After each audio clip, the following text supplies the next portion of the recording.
For week two, I started developing ideas more, and I moved away from the effects of war on the world and instead focused on the individual person. So I started thinking about PTSD and how that affects people.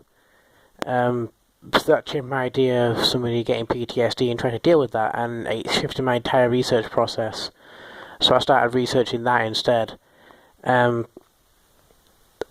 I read a lot of articles and a book even called Dealing with PTSD. It details a lot of the symptoms and how people choose to deal with them.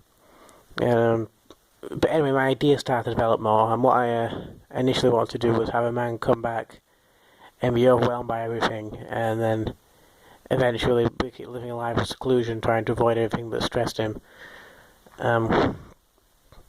It was in this time so I was introduced to more varied research types and introduced how they're different things. So I learnt about primary and secondary research. So I started trying to diverse my research types and moved away from just online things and found books. I watched documentaries and I even talked to certain people and things like that to really start to cement this idea. But at this point, it still wasn't anywhere near complete.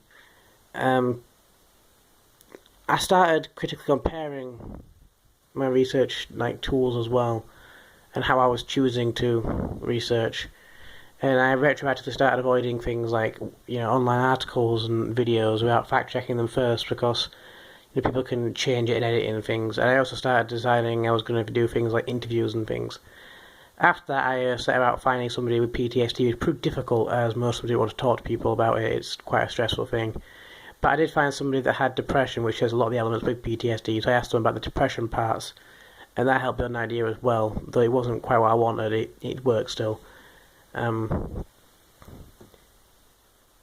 It helped to learn primary and secondary research tools, and it means I can diversify how I'm researching, make sure I get all the relevant information, and keep things streamlined and working correctly.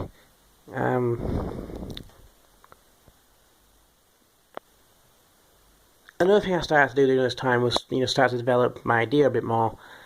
So moving on from my idea of PTSD originally, it instead started shifting more towards how somebody would deal with it. And at this point, it was going to be documentary based, though I strayed away from that because in the end I wanted to do a short film. But at this point, it was still going to be a documentary kind of thing. So I was looking very into the information, so I could get all that passed along to the right people, and try and show the audience the information.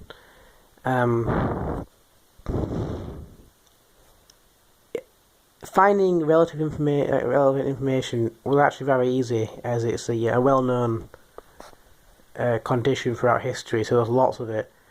And then I had another idea. I could look at its people's thoughts of it throughout history, because it was originally diagnosed 600 years ago, and it's had changes in names. People say it's this, people say it's that, and that was one of the ideas I had. So I started looking at it throughout history as well. I have some research about it in feudal China and back in Dark Ages England and things.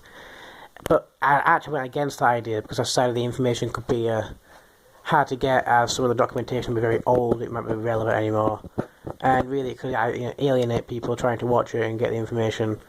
So I decided to go against that.